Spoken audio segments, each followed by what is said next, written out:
Good evening, ladies and gentlemen, and welcome once again to NOLA Theater Talk. My name is Alan Smason, and again, we broadcast on several internet sites, including the NOLA Theater Folk Facebook group. You're welcome to become a member of that if you'd like. The theatercriticism.com Facebook page, which we use for updating our social media. Any reviews that are done on theatercriticism.com, a site that I founded for other theater critics. They show up on this Facebook page, as well as my own YouTube channel, and you can check it out. All of our shows are archived on the YouTube channel, and they also show up on the pages for theatercriticism.com on Facebook, as well as on my NOLA Theater Folk Facebook group. We're now over 1,000 members of that particular group. A lot of people joining now. We're happy to have them. We're happy to talk about New Orleans theater, the theater scene, etc. Tonight, we have a very interesting show. And again, I'm going to be bringing in the producer and director for a brand new documentary on Nita and Zita. And for those of you who are not familiar, Nita and Zita were a pair of sisters, who were, I guess, to be quite honest, a little on the eccentric side, but they cut a swath through New Orleans back in the 30s and 40s and 50s like nobody had ever seen before. And I'm going to let the director and the producer come in here and explain a little bit more about Nita and Zita. One of the things that we should mention is how in the world are they on this show dealing with theater? Well, they were theatrical and dramatic in their own fashion. But I have to say that where they became part of my knowledge, how I became aware of them, was through a play that was put on some years ago. We'll talk a little bit about it. Kathy Randall's, Lisa D'Amour, Katie Pearl, all were involved in a project called Nita and Zita. It was presented here locally in New Orleans. It got quite a number of critical acclaims, very nice reviews. And then eventually it went on the road. They took the show off Broadway and it won an Obie Award, which is the highest achievement someone can achieve for stage work off Broadway. So let's get going. Let's invite our director and producer of Nita and Zita into the room tonight, and we can start to find a little bit more about these amazing, fascinating rhythm. First up, Sharon Gillen. Welcome to the show. You're the producer. Thank you, Alan. And Marci, darling, our director. We have all three of us here. And again, if we want to get really close, we can get really close now. Okay. And again, everybody knows on this show, we all start off with a drink. We started off the NOLA Theater group. You have to go the opposite way than you think. Okay, Sharon? If you think you need to go left, you need to go right. So, okay, yes, now you got it. So keep in mind that everything is the exact opposite. So if you're trying to point to the right, don't point to the right, point to the left. See?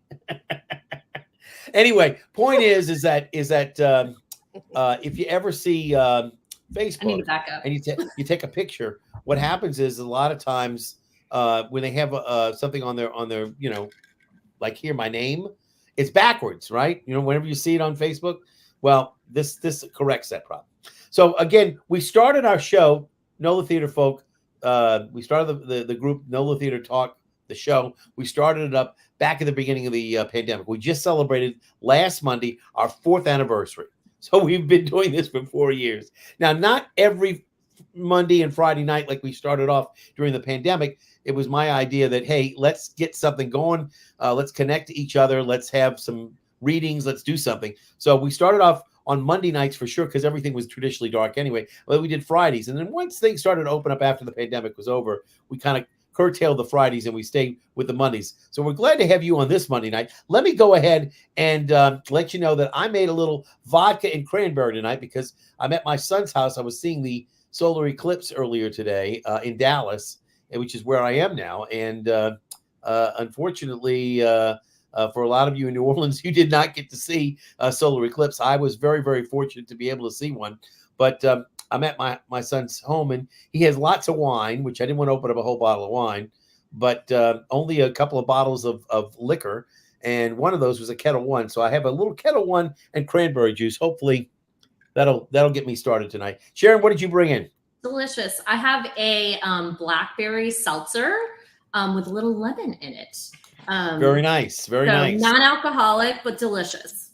Well, a lot of times I do the actors who come on the stage, and they come into the room and their director's with them. And of course, the director would frown very much on them drinking on the job, so to speak. So a lot of times they all bring in water. So I have a little water too, but not tonight for me. It's going to go with the vodka after the brilliant display in the sky today. Marci, what did you bring in? I have sparkling mountain water with lime and martini earrings. Ooh, okay. You may not get too high from that, but that's all right.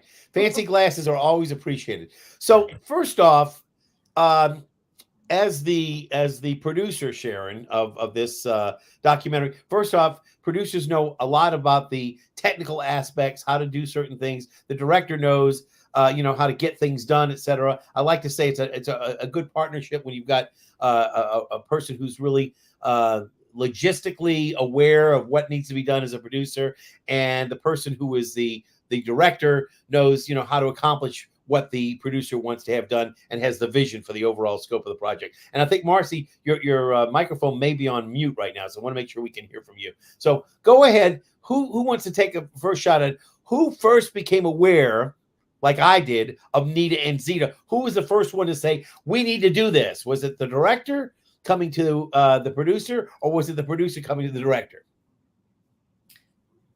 You take this one, Marci. Okay, I was actually stumbling around. I wouldn't say stumbling, wandering around the French Quarter in the 90s and saw the picture of Peruska across a crowded room in a bar. It was probably 96, 97. Totally fell in love. I have a radar for vintage costumes and vintage photographs and obviously showgirls because I was one. And I floated over to it. I read the little little bit of writing about their history. Loved it. I had a dance partner back in LA, and we did burlesque and belly dancing. I had been a professional dancer for many years. The next day, I was down on Esplanade and stumbled upon Judy's collage, saw the tattered costumes hanging from the ceiling. Again, my radar led me right in there. They were not for sale, but I was absolutely in love with them. I went back to LA, and a few months later, the oyster girl from New Orleans, Lady Jane, she came to to LA. At this time, burlesque wasn't a thing yet. It hadn't had a resurgence, but she wanted to do a burlesque show at the Viper Room. So we ended up doing every Thursday. And she asked us to create an act based on Nita and Zita. So, which we also did an act based on Josephine Baker and Jane Mansfield and different acts, but Nita and Zita were our first because me and my partner both did acrobatics, contortions, that kind of a thing. So we based our costumes on Nita and Zita. We didn't have a lot of information about them, but we had photographs, so we did it based on the photographs. We performed for 2 years every Thursday at the Viper, and also then we took it to Luna Park. And did it from various. We also did it with Elaine Hendricks and her Peep Show for a while. And so what year was this approximately? It was from 97 to 99. 96. So that would have been right before the original play. It was before the play. Yep. And then all these years later, so I lived in New Orleans for almost a decade. I lived across the street from Sharon. We never talked about Nita and Zita, but I did always had pictures of them up on my wall framed ever since I learned about them. So that when I moved to New Orleans, the first thing I did was track down Cindy McMurray, which was not easy, and get photographs from her of Nita and Zita, which I put on my wall. And then last January of 2023, I had been through a lot of loss. I had lost a lot of, my dance partner, but also just my marriage, my parents, like everything all at once in 1 year. And last January, I woke up and it just came to me very clearly that I needed to make a film about Nita and Zita as an homage to my dance partner. So, who was also my soulmate. And I was like, I don't know anything about, I couldn't find anything about them. I had all these doors shut in my face initially. I had my interns working on it. But then I'm like, it's going to be like a 5-minute film on my phone just about their mythology, since nobody really knows anything about them. And then the next thing I knew, all these doors flung open. The New England Genealogical Society, the Historic New Orleans Collection, like just all these amazing things happened where I found all their travel manifests so their travel stories were true. Mhm. We never had evidence of that. Historic New Orleans Collection had several boxes of their things that they hadn't digitized yet. I called Sharon and I was like, Sharon, I feel like I need to do this documentary. Do you want to produce it? And she was like, yes. I said, absolutely. Yes. I became very interested. And Sharon, you live in New Orleans, but Marci do. lives in Salem, Massachusetts. Yes. So, but she said she was living in New Orleans at one point. What, in the uptown area? She was living right across the street from me, uptown. Yes. Okay. And we became great friends. Our kids are the same age. And so when she called me last January and asked me to produce it, I said, I never produced a film before. And she said, how do you think you do anything? You just do it. And I had been thinking about doing a creative project. And I had been, over the pandemic, I really wanted to connect more deeply with my Jewish heritage. And these two women were from the same region as my family in Eastern Europe. And so when I heard about them and I heard that they were Jewish, I really felt like maybe I was related to them. I really felt like this was the right project. And so we hit the ground running, and I've been pretty much a cheerleader for Marci throughout this whole process. And it's been really interesting. We just have been doing one thing after the next. Marci's been working so hard on it. We've done a lot of research, and it came together. And it's a feature-length documentary. So let me see if I can show a couple of photos. And by the way, anybody who wants to put out a comment tonight, they're on Facebook. We remind you, use StreamYard.com/Facebook. That I believe are backward slashes. StreamYard.com/Facebook. And the reason why that allows us to know who is making the comment. If not, it shows up as a Facebook user, and that's all that shows up as Facebook user. So we mentioned that. And those of you who are not familiar, and again, I don't blame you. These are not household names, but let me, first off, see if I can get, this is a promo picture that of the two sisters. And again, their first names were Flora and Peroska Geller were their real names. Okay. Flora and Peroska Geller. Is that right? Gellert, yes. Okay, so this is the two ladies, and it's a pretty close proximity, I guess, of what some of their interesting. Are those peacock feathers behind them? Yep. Okay, all right, and again, that's taken from a poster. Now this is the full size poster here, so you can get an idea about very, I would say. They possessed a certain physicality, as it were. They seem to have a lot in. They were pretty good in shape, as far as what I'm trying to say there. And I know we've got some other pictures. This will give you an indication as to how limber they were. And that's actually me and Kim. Is that you and your partner? Yep. Okay. This is our act based on Nita and Zita. Okay. Well, let's see. I know I've got some that somewhere around here that show them doing some kind of gymnastics. And again, for those of you who say, hey, this may sound somewhat familiar, this is Piri. So that's sort of like a flamenco thing that she was doing, I think, with the cigarette. Maybe is that with the apache that they would have been doing? Maybe she's doing a tango in that. She's got the fringe skirt on with the embroidered bodice and the tango hat, but also sometimes they use that hat for flamenco for Cuban. That's a very famous photograph of them. And I'm not sure if I sent you the contortionist photos of them or not, but those are also very famous. If you look them up, I've seen some. This, but the one that they had of you and your partner, as far as it goes, that was done how many years ago? That was in the 90s. That was the 90s. Okay. I've got so many different pictures, but I don't. One of the things that we should mention again, we had just to really to get this rolling along, we did have a reading of Nita and Zita that was done with Kathy Randalls, Katie Pearl, and I think Lisa D'Amour, if I'm not mistaken, had actually directed it. We had Kathy's husband, Sean, doing the sound. I don't know if you ever got a chance to see it as far as a reading goes, but it was really phenomenally done.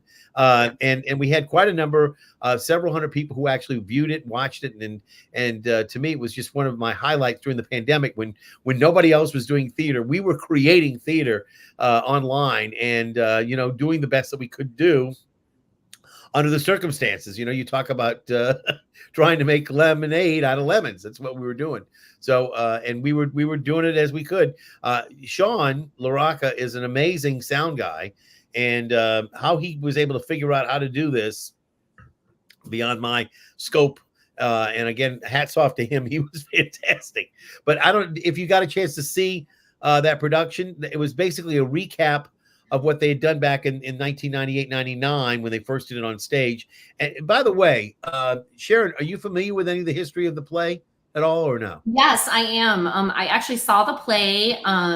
We had the footage of the play. Right. And so I did not know about it until recent, until before we did the movie, but I did not see it when it first came out. Right. But yes, I am familiar with the play. I actually saw it before. I think Katie Pearl was involved. There was another actor who did her role, and then Katie came in and replaced her and took the show up to Broadway, but or off Broadway as it were. But I have to say, it was just such an odd show about two Jewish women, as you mentioned earlier, who were basically had immigrated from the area. And again, what area was it from? Was it Hungary or was it? They were from Hungary, but because the border moved, it became Romania. But it was originally Nagybanya, Hungary. Okay, and again, the main thing is that they came to live in New Orleans. They didn't come here right away, right? Didn't they go somewhere else first, or did they come here right away? They started in New York. They moved to New York with their brothers in 1922. And then they were traveling all over the world.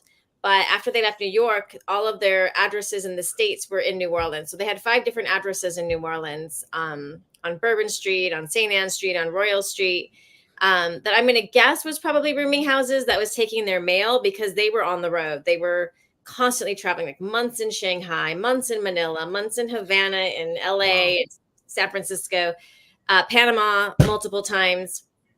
And then they ended up settling in New Orleans, but they did live for 5 years in Arizona as well during World War II. Wow. When was the most active period when they were really actually, doing their act on the road and bringing in what I would say was, the money that sustained them in their latter years?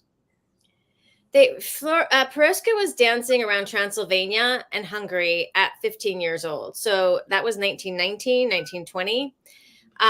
When they came to New York, they were dancing. They didn't really start doing an act together. They were both performing like at Coney Island or at Vaudeville. But the first evidence I've seen of them acting together, and I'm always looking for hard evidence, and they may have done before this, but what the first I found was in New Orleans at Club Plantation in 1934. So, and they went by Zita and Flora, the Romanian dance deluxe twins. They had many, many different dance names, which makes researching them incredibly difficult. Yeah. When I send to researchers around the world that I have and did their databases, I'm like, can you look? And I'll send them a list of probably 14 or 15 names to look under because they use so many different names while they were performing.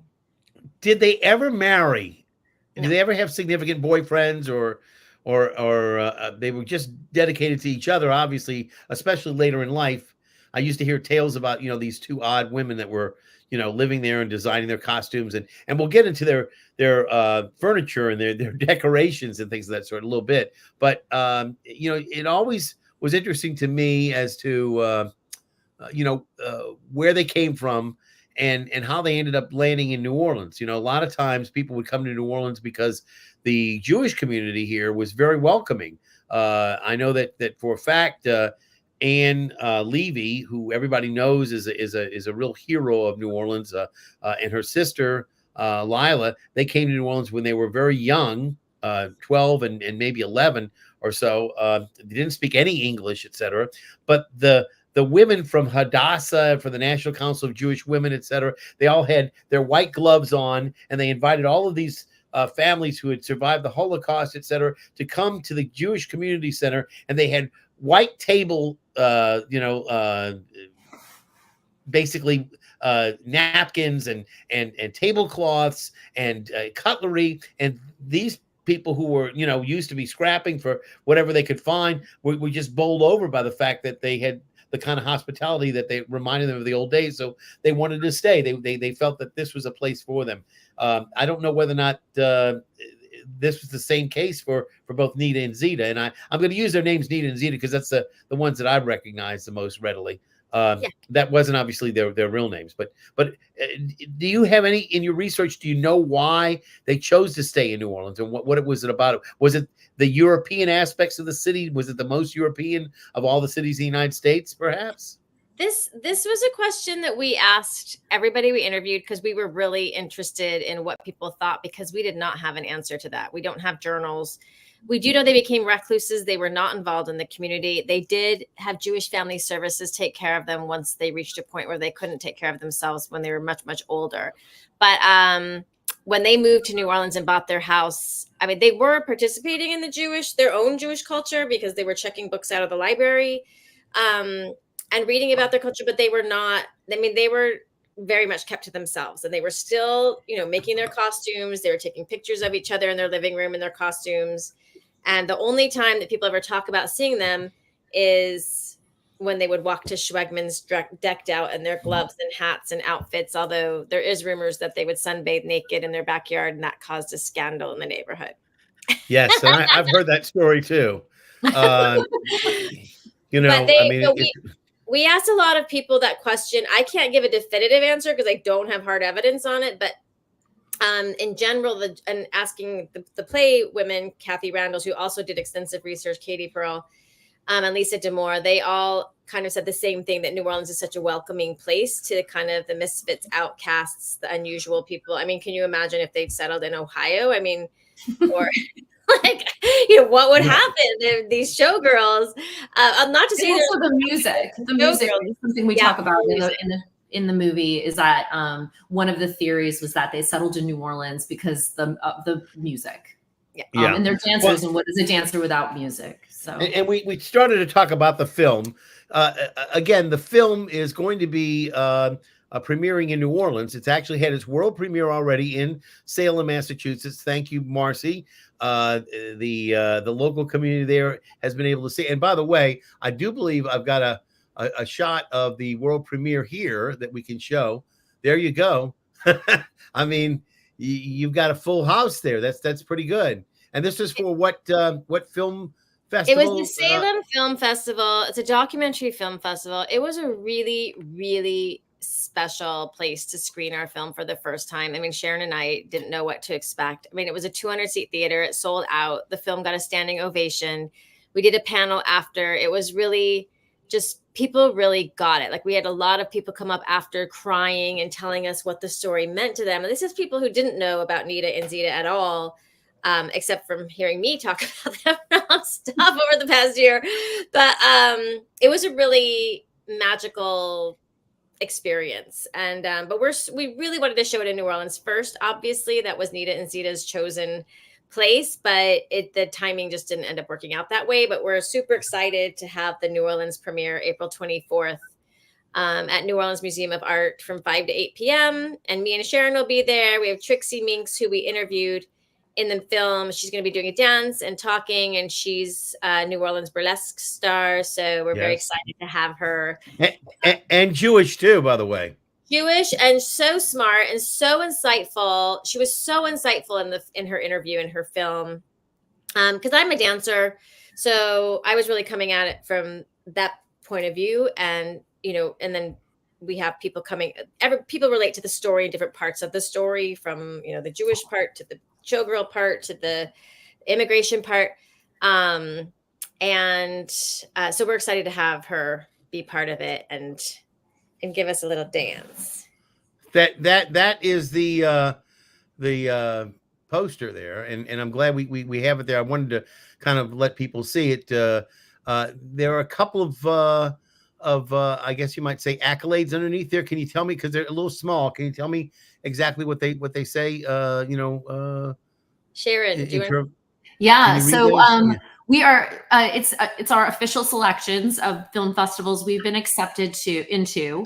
Okay. We still have more that are coming in, but as of right now, we're official selection of the Salem Film Festival, where we did our world premiere. We will also be going to the Santa Fe Film Festival in Santa Fe, New Mexico. That's right after our New Orleans premiere here on April 24th. And then we're also going to 2 other festivals in New Mexico. We're an official selection of the Los Alamos Film Festival, and also an official selection of the Truth or Consequences Film Fiesta. Truth or Consequences is a really cool little town in southern New Mexico. Has some natural hot springs, so we're really excited to go there. Yeah. And then we're really excited because we were an official selection of the Nice International Film Festival, and we're up for Ooh. 3 awards there: Best Director, Best Historical. Historical Interest Award. Historical Interest Award, and then also Best Feature Length Documentary in Nice, France, and that's in May. Now we just had the Academy Awards. Would this thing be available for next year's Oscars to be nominated? I don't know. We'll see. I mean, it's I don't know what the qualifications are. That's not what we were shooting for, but Right. who knows? But I did want to say something about the poster though, because I wanted to capture backstage, which is one of my favorite things as a dancer, and I wanted to capture that moment before they step into the spotlight, and just that kind of crackle of electricity right before you step onto the stage. So we have a really amazing graphic arts teams that we've worked with on the film and on all of our promo materials. And they, I gave them my vision, and they created this amazing piece. Dancers, muses, sisters, icons. Yeah. That pretty much says it all. Yeah. So Marci, can you give me a little bit of background? I mean, you don't just become a director overnight from having had a dance experience and saying I'm going to become a director. I mean, you've had obvious experience doing this before. So can you give me a little bit of background on where you accrued that? What I am is a scholar, a researcher, and I worked in film for many, many years. Back in the 90s, I worked at Sundance Film Festival, on the short film selection committee, and at the Institute and the festival. So the Institute in LA and the festival in Utah. I also, I'm a huge film buff. So here in Boston, I've done the Big Apple Film Festival on their film selection committee, Boston Film Festivals. I work with a lot of film festivals. I didn't go to film school, but I kind of like that, especially for this documentary, because Nita and Zita were such outsider artists, and part of what I like about that whole idea is the fact that they never went to art school or dance school or any of these things. They just created. So I think the film works from that aspect. It's not a glossy, it's a scrappy handmade tale of wonder, I call it. We made it with no budget, and we had to get super creative and quirky, and it worked really well with the subject matter because they were super creative and quirky. So that is my background. I mean, I have a lot of. She's an amazing storyteller, and she's also an author. So yeah. I mean, it worked. She translated her gift of storytelling onto the screen. So she's written 5 books. Yes, that's true. Thank you, Sharon. It's true. I've written 5 books, and I love writing. I really love writing, but I just wanted to try visual storytelling. And telling a story a different way. So the Nita and Zita project was just turned out to be perfect. We don't have footage of them, which would be daunting to somebody who probably knows what they're doing filmmaking. But for us, we were like, we're just doing a short. So that's fine. And then it just grew. And we had all this great information. We actually had to cut quite a bit out. No images, but but we managed to still tell as much of their story as we could from what we know now. I have an exciting news flash that Sharon knows. We just found out the name of their mother probably 3 or 4 days ago. I had seen it on Ancestry.com, but I wasn't sure it was true and I couldn't confirm it. And then I just had a Hungarian researcher who found the birth records, the original birth records. And my intuition was correct at the beginning when I said, I need to do this film because I feel like I'm related to these ladies. Their last name was the last name of my paternal grandfather before they changed it when they came over to the United States. So you may have a connection there, familial yes, relationship. Wow. Their mother, Netany Hershkovitz, and she came from a little town in Hungary. And then the father, last name was Grun, Grun, and they changed the children's last names to Gellert, which was super common back then. It was encouraged by the state and to try and, yeah. And in Hungary, if you wanted to get I don't know about the other, but in Hungary, if you wanted to get ahead in life, you had to convert. You had to, drop your Jewish heritage and become a good Hungarian citizen, which meant not being Jewish, because it was just one of those things. Around the turn of the century, became very, very much a thing. I actually know this because I, at one point, was with a woman who was of Hungarian extraction, and her grandmother on her mother's side basically converted. Her mother was not brought up in a Jewish household, so she was not. And so years later, when she decided to return to her roots, because she didn't know about it, she found out about it. She had to undergo a Jewish reform conversion, because they said, you didn't live a Jewish life growing up. You don't know what it's about. You really need to immerse yourself in the practice of Judaism. So as a result, she became a convert to Judaism through the Reform world. However, when she went to an Orthodox rabbi and he asked about her, and she said, well, my grandmother on my mother's side was Jewish, and then my mother, of course, was not, because he said, wait, hold on, but back up. Your mother's mother was Jew. You're Jewish. Don't even worry about it. Move on. So, again, the Orthodox sometimes will accept you quicker than the Reform will. Just in a really weird kind of way. Can I say one thing about that? So one of my interviewees was Dr. Hasia Diner, who's she teaches Jewish history at NYU. I mean, she's a leading scholar on Jewish immigration, but she talked a lot about, and she said it really depended on where you came from in Hungary, because a lot of the Jewish people had become assimilated and part of the Hungarian culture, and they had the exact same rights and prosperity that everybody else in Hungary had.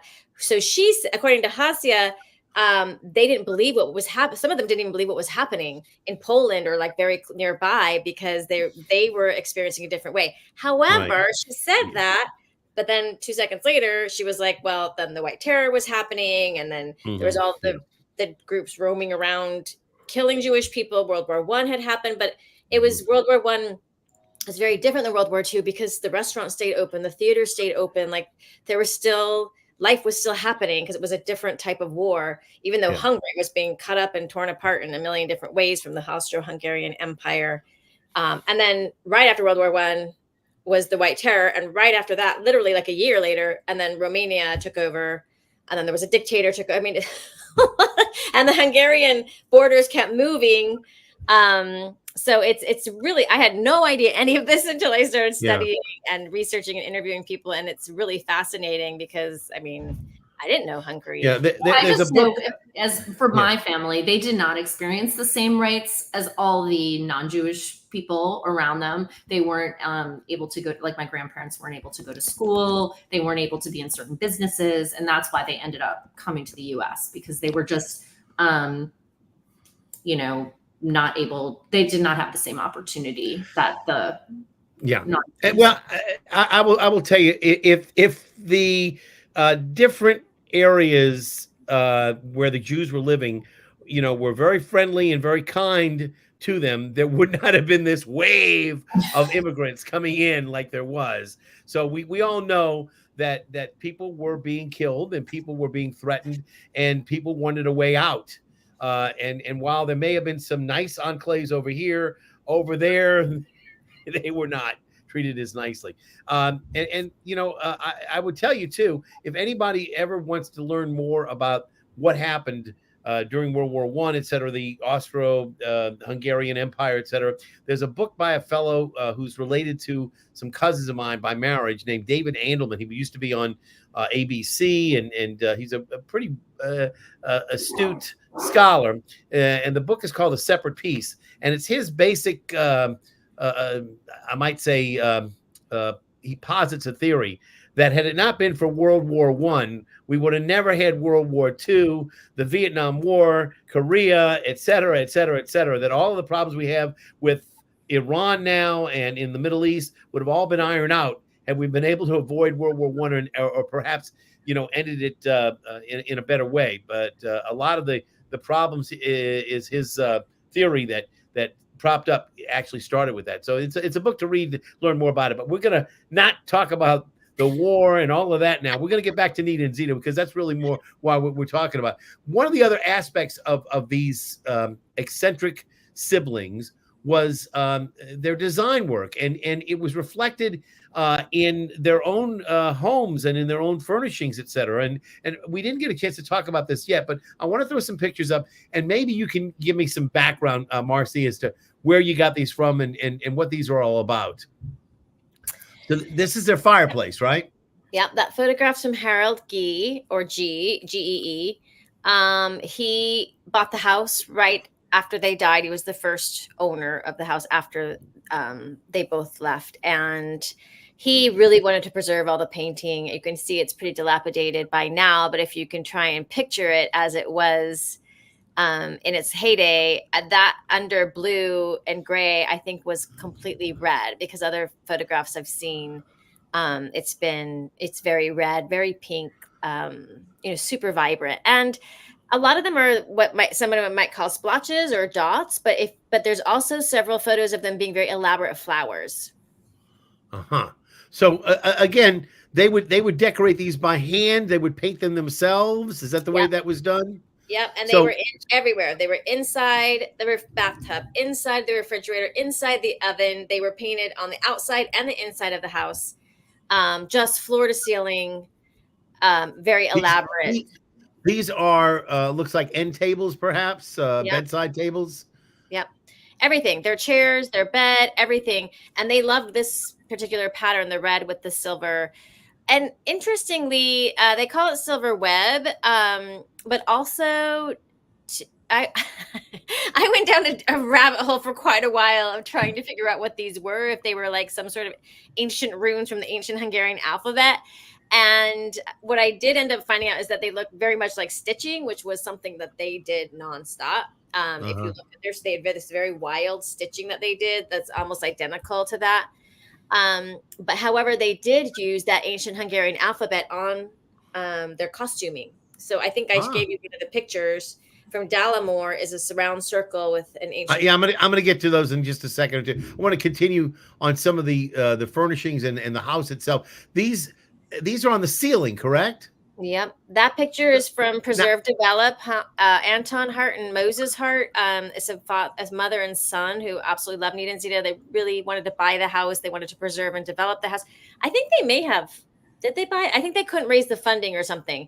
And then the last person who bought it renovated it and got rid of all of this. But they were trying to preserve it. And this is from them, I believe. So now how do you paint a ceiling? Because I mean, a ceiling's got to be at least what, eight or so feet tall. I'm just trying to figure out how. I mean, we saw the agony and the ecstasy. Michelangelo was on his back painting the ceiling. So how do they paint a ceiling? Tell me what the the practicality of doing that is. Do they do it on ladders or what?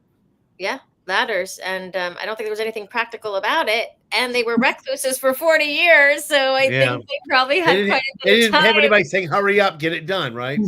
So this is their sink, again, using the same what you call a spider kind of pattern. And this would be it says hot and cold. They painted that themselves, then I guess, huh? Yeah, Yeah. Moses Hart has that sink, or Anton Hart. They have the sink with that, and they took the wall with it too, the hot and cold. People came and tried to save whatever they could. Lots of people have Yeah. chunks of their wall around New Orleans because they did not want it to be destroyed. In fact, their next door neighbor has the bathtub, has the door, has some of their doors. Wow. I know. Now that's a really pretty set. And it does look very much evocative of Hungarian embroidery that I've seen. Yes, that is not one of Nita and Zita's. What that is because I couldn't find any pictures of their stuff done with what it was originally. But what I sent a picture of this is because this is similar to what they were trying to do, I believe, because that is a Hungarian folk style of painting. It's very common in wealthy peasant households. I don't know how you can be a wealthy peasant, but that's what I was told. But Understood. It's very common in the Eastern European countries to do this very elaborate, gorgeous, bright painting. So, and we talked a little bit about their costuming, and a lot of people. I know at one point somebody was trying to sell some of the costumes, and I offered to buy one of the costumes, thinking that it would be a piece of history, and maybe I offered too much for it or something. They said, no, I don't think I want to sell it now. So, but I don't really know what I'd do with a costume, to tell you the truth, other than to donate it back to like the Historic New Orleans Collection or the Museum of Art or something like that. But here are some it looks pretty wild. I mean, I'm not quite sure. Is that supposed to be similar to a like a banana skirt that it is extremely wild. If you look at this round circle, that's the Hungarian, I think she called it Rabi Rashi or something like that. It was some sort of Hungarian or something like that. Yes. And then if you notice, it has shoelaces hanging off the belt. They use whatever they could find. If you see, there's lots of up on the bra, there's tin foil. They use cigarette foil or tin foil, and they rolled it up and made different things out of it that would catch the light. So the tin foil is part of the flowers, and it's part of the bra. And it's also embroidered with some flowers and some little sparkly gems on the bra. Yeah. So it's just completely wild. It's all hand stitched. This is one of the costumes we have. And so we would love to be able to preserve it. The thing about the costumes is that they're so fragile and they're so exposed to the elements here in the humidity here in New Orleans, they're quickly disintegrating. So we would like to possibly maybe if NOMA shows an interest or somebody shows an interest in trying to preserve these costumes, we'd like to get them into somebody's hands that has that capability. This is another one of the costumes. Can you tell me what this is? Yeah, you can see the shoelaces, the dyed shoelaces, and these we bought from Cindy McMurray's collection. She was Judy's daughter, and Judy's Collage was one of the original collectors, the main collector. But if you see the shredded paper, she told us that she was told that was cereal boxes that they actually cut up and shred and made into fringe. And then there's brightly colored grass, feathers. Yeah, they're really extraordinary costumes. And I totally understand that. I have the same thing too. Like, we want them to be preserved, but it's hard to part with them. Like, we wanted to bring them into Massachusetts to preserve them, but then we don't want them to leave New Orleans. Like, you really get an affection and attachment to these. What is this a symbol of? Is it like an N and a Z together, or what is that? No, this is the ancient Hungarian alphabet. So I had these looked at by a woman who is an expert in Hungarian fashion. She's an archivist and fashion historian. And she identified that as lettering from the ancient Hungarian alphabet. And along with the painting from the Kalisteg region, very normal. But that painting you'll see all over Eastern Europe. And yes, the Kalisteg region, but also all over Hungary, all over Romania, Poland, all around. So again, this is I'm not quite sure where this came in. Tell me a little bit about why we included this in the. Yes. This is they perform or what? I will tell you. So originally I thought all these ships, they must have been dancing on the ships. But eventually I realized they were doing gigs, like several month gigs in locations around, but people thought they were taking, I literally had someone call me and say, oh, I have them pictured on a banana boat to Shanghai. I'm like, they were not on banana boats, my darling. They were on luxury liners. This is the Leviathan. They were on the most glamorous. I could do a whole thing just on the ships they took. The Victoria, Tristino. I mean, these gorgeous. The Leviathan was a very famous ship, and it had a very famous orchestra, and they were on a very famous voyage, and celebrities were on it, and there was the first class, second class. They were second class, but I'm talking 2-story marble pools, the dining halls designed to replicate the Waldorf Astoria all day long, or social this, social that, gorgeous. Yes. I mean, it was so elegant, so gorgeous, super upscale. They were not roughing on these voyages to other countries. They were, in the lap of luxury. So that's why I shared that with you, is because I wanted people to get some idea of how they were traveling around. Yeah, I mean, that was the way most people traveled to and from the continent, as it were, what they referred to at that time.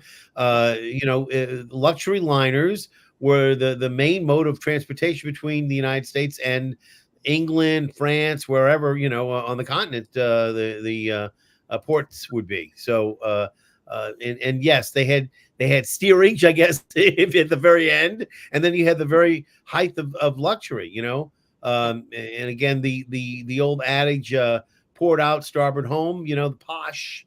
It was again one of those things that you see reflected sometimes in some of the movies. And again, I guess one of the best known examples of that would have been Anything Goes. Cole Porter, they have the Moon Mullins, the gangsters, etc., is hiding, on the luxury liner, and of course, all the action ensues on the ocean liner. So it was a different kind of time, though. People didn't get into plane travel. It wasn't perfected yet. People did travel by plane, but it was a lot less and very expensive. So this was a way to travel at the height of I would say a luxury, and that you could just enjoy the cruise to wherever you were going, and you were thoroughly entertained. And I'm sure that if Nita and Zita were on these liners, that they probably were being well paid for their efforts. Yeah, and I don't know if they performed. I actually really wanted to know, and I actually tried to find entertainment programs, and I did find menus. I didn't find lists of who was dancing, because I thought maybe they were performing on the ships. I never found evidence of that. We found lots of evidence of them performing in different nightclubs, but not on the actual ships. And I'm assuming they would have kept that because they kept everything. So yeah. Again, April the 24th, 5 to 8. Is that the right time? I'm trying to remember if I have my memory serves. Again, New Orleans Museum of Art. Is there a charge to come in, or is this free, or how does this work? It's free. Okay, and how many people are you going to have that you can get in before you have to turn people away? So the Lapis Center seats 200 people. Okay. And so it's first come, first serve. And free, open to the public. They're going to have food out in the lobby area. I don't know if you've ever been to the Lapis Center in that area, but so you're not only entertaining them, you're feeding them too. Well, no. They can buy food. Okay, I got you. And Alan, since you are interviewed in the film, and you could be one of our guests of honor, if you are going to make it, let us know. We'll see. I am planning to be there. But by the way, you're telling me that I didn't end up on the cutting room floor, that the piece of me is still in the film? You made it into the final cut. Wow. Well, and additionally, we have a second screening in New Orleans set up already, September 19th at the Museum of Southern Jewish Experience. Okay, and do you know the date on that yet, or no? The 19th of September. So if you can't make April 24th, then I hope you can. But that's a lot further. I mean, you're talking about April, May, June, July, August, September is 5 months down the road. So this is the time to come see it. And again, absolutely. You said you had a talk back at the last time in Salem, Massachusetts. I'm assuming these are the people who did the talkback. Those are them. So I wonder, do you have anybody else as a guest who might be coming besides you two on this one? Trixie, but Trixie, I just realized Stephanie's going to be there too, Sharon. Yes, our composer is also going to be there. Yeah, the music was really phenomenal, and it was done by Stephanie Naffy, and she just had this really amazing band in the 90s that sounded Eastern European circus type music, so it just worked perfectly. Where's she out of? What city? LA. She's at Los Angeles. Okay, yeah. Yeah, but she really loves the story and just jumped right on board and has absolutely incredible. Okay, I want to. You're the director, so I want to kind of get some ideas here because I've never done my own directing, etc. I don't know what the logistics are, etc. But I have to ask, how much film did you shoot, and how much do you end up for the final product? In other words, the editing process, I'm sure, is a painful one, but one that's necessary to make the film move along. So I mean, how much time were you? I remember we did this at least a year ago. That I recall you had me sit down and do this. So how much time do you think you've invested in this final product before it was, enjoying its world premiere in Salem and here in New Orleans? I came up with the idea last January, and we've gone gangbusters around the clock. Literally, I can't even tell you how much time for the past year. Came to New Orleans and filmed. But I mean, I could go another 5 years. I'm still researching. I'm actually writing an article on my research for the Journal of Southern Jewish History, because there's a lot of people who are very fascinated by the story because it's so unusual. And but researching, but literally around the clock. But I can tell you that, like, if I'm researching now as opposed to a year ago, I know more what I'm looking for. My eyes have had more experience. So, I know more what I can find or what I don't have access to this database. And I've got to say, we put this together relatively quickly for a feature-length documentary. We thought it was going to be a short, but many documentaries take 5-10 years to assemble and come up with a completed product. So I'm really proud of us. We've done so much work in order to get it to where it is right now. And so it's been, for documentary making, it's been a relatively quick process. And again, you have a little bit of skin in the game, as it were, because you've been involved with some theatrical people in your family too, right? So, yes. You might want to give a shout out. Yeah, shout out to my son, Liam. He's at Carnegie Mellon right now studying musical theater. I'm super proud of him. The program is amazing, and he's just having a fantastic year. It's his first year there. So he's done a lot of theater in New Orleans. He's worked with Rivertown, Tulane Summer Lyric, the NOLA Project. I don't know. He's done shows with a lot of different theaters around town and loves all those theaters. It's always nice to be a proud mama as far as that goes. But now, as a proud producer, did you ever think that you would be in the position where you would be a producer of a major documentary? No, like, this is like amazing to me. This is like such a beautiful thing that happened when Marci asked me to do this with her. And I'm just so proud of us and so excited that we have this film, and it's about such an interesting subject. They're Jewish women, they're outsider artists. And I'm really excited that we're going to be able to show this movie to people throughout the country and actually internationally. When we started, we thought, well, maybe we'll get, show it in a museum. It's going to be really educational. People don't know about these women.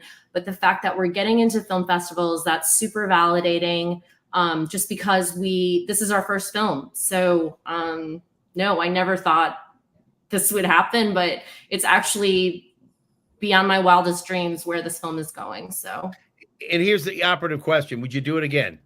Oh, absolutely. Okay, it's been so much fun, Marci. I think you got it for the next film already on the hook. Yes, No production. First when we started, we set up a production company. So, we have the apparatus in place if we want to make another film. And now that we have this under our belt, we know where we went wrong, like, things we would have done differently. But really we got so creative because our budget was so small. I don't know. We'll see if it's hard to find money to make the movie. That's the big. Remember in the producers, they give you the key rules to being a producer. Number 1, never use your own money. And what's number 2? Never use your own money. Anyway, Marci, I can't wait to see this. We're wrapping up because we're getting down towards the end. So just again, if somebody has not ever seen or knows anything about Nita and Zita, can you, as the director of this film, explain why they need to see this and what they'll learn from the experience? Ooh. This is such a story of love, love between two sisters. It's a very hopeful story. Nita and Zita were extraordinary in their resilience. They endured things we can't even imagine throughout their lives. They were in so many major conflicts, from World War I to the White Terror. They were in Berlin in 1939. They were in the Battle of Shanghai in 1937. It's kind of insane. And they always managed to keep their chins up and, keep on working and supporting themselves and creating a life that they really wanted. And one of the things I'm really struck with by them is their joy, even into their old age. But the film is sorry about my dogs, a lot more than that, because it's really about them and their story and everything I could find about them, but also about the inspiration and impact that they had on artists all over the world, who find them and find them so endearing, and they create art based on them, inspired by them, including myself. And kind of take them in as patron saints or chosen ancestors. So there's so many different aspects of the film that are really extraordinary. I think it's a side of American history that a lot of people don't know about, is the burlesque dancers. We had a whole group of burlesque dancers come in Salem, and they just had tears running down their face afterwards. They were so excited that someone had told a story they so resonated with, of the making of the costumes and the need to make things beautiful and to follow your own path. And I mean, it's beautiful. And I don't feel like we get that illuminated enough in our culture of this kind of outsider artist, ecstatic artist experience that Nita and Zita exemplified. Sorry, Sharon. Go ahead. Go ahead. The only thing I wanted to say is that now, after October 7th, I think it's really important to tell Jewish stories and amplify Jewish voices. And I think this story does that. It just brings to light these Jewish women, a story that has never really been told. So, and I'd like to ask you to maybe comment a little bit as a part of New Orleans history and somebody who lives in New Orleans, how important it is for that aspect to be brought out too. Yes, absolutely. The fact that they were, this is a part of Southern New Orleans Jewish history that needs to be told. And at the time, they were outsider artists, so they didn't get into any kind of museums or whatever. So now I think it's really important. They were important people. They did great things. They were super creative. And to get them into that academic canon now is really amazing and really wonderful. So once again, April the 24th at 5:00, you'll have the screening for the New Orleans premiere, followed by a talk back with the two of you and Trixie Minks, of course, burlesque dancer of great renown here. And again, discussion a little bit about burlesque and a lot about Nita and Zita. So those of you who have the opportunity, there's no place to sign up. It's just first come, first serve. There's no website or whatever. No tickets. No, there is a website. If people want to know more about it, we have a website, but we're also on the NOMA website in their events section. Gotcha. But our website is www.nitazitaproject.com, and you can learn more about the film. And we also should have a link to the NOMA page on that website, and also our social media. Nita Zita at Nita Zita Project on Instagram, and the Nita Zita documentary on Facebook. Is it Nita Zita or Nita Zita? Just Nita Zita. Okay, gotcha. It So became it's like such a that. mouthful. That's Is it. that right? Yes, All that is right. it. That's our website. Okay. We're run out of time. I want to thank once again, if you don't mind, people, Marci Darling, our director for the Nita Zita project, Sharon Gillen, the producer for Nita Zita project. Again, I want to thank both of them for being here. Stick around, ladies, just for a second while I say goodnight to everybody. Again, I appreciate both of the ladies being here tonight to talk about this important film. I want to thank you for being here tonight as well, to take this ride with us. My name is Alan Smason. Again, my pleasure to be here as the host for NOLA Theater Talk. We can see it every Monday, for the most part, NOLA Theater Folk Facebook group, on the theatercriticism.com Facebook page, and my own YouTube channel. Again, I want to thank you all, and I will see you at the theater.